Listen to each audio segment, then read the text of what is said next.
What's up, Filipinas?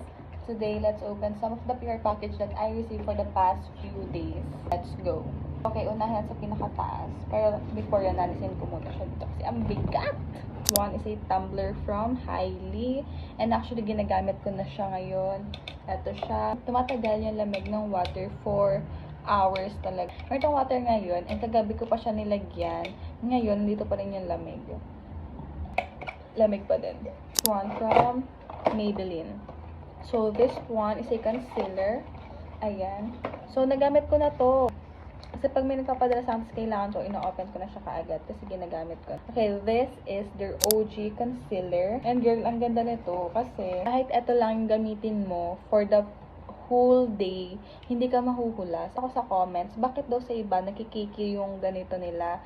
Or ayun, parang nagda-dry. But for my experiences, hindi naman. So, siguro sa tamang skin prep lang talaga yan, no? This is so... And actually, they are on sale. So, i-check nyo sa TikTok. Sobrang grabe yung sale. So, may mga buy one, take one pa silang mga products na ino-offer. Check. One is this one from Ever Organics.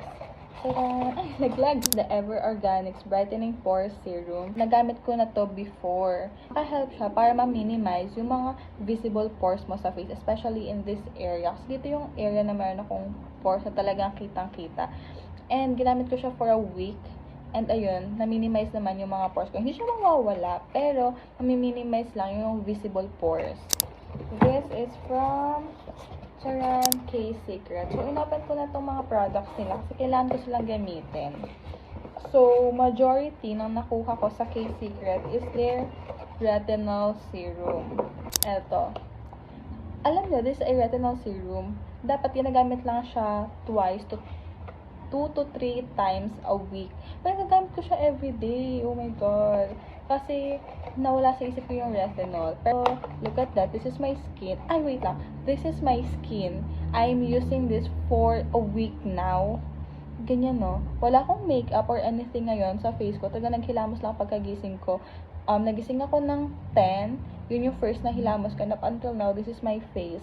Ang ginagamit ko consistently is this one. Tapos, ang gamit ko ngayon na facial wash is from CeraVe.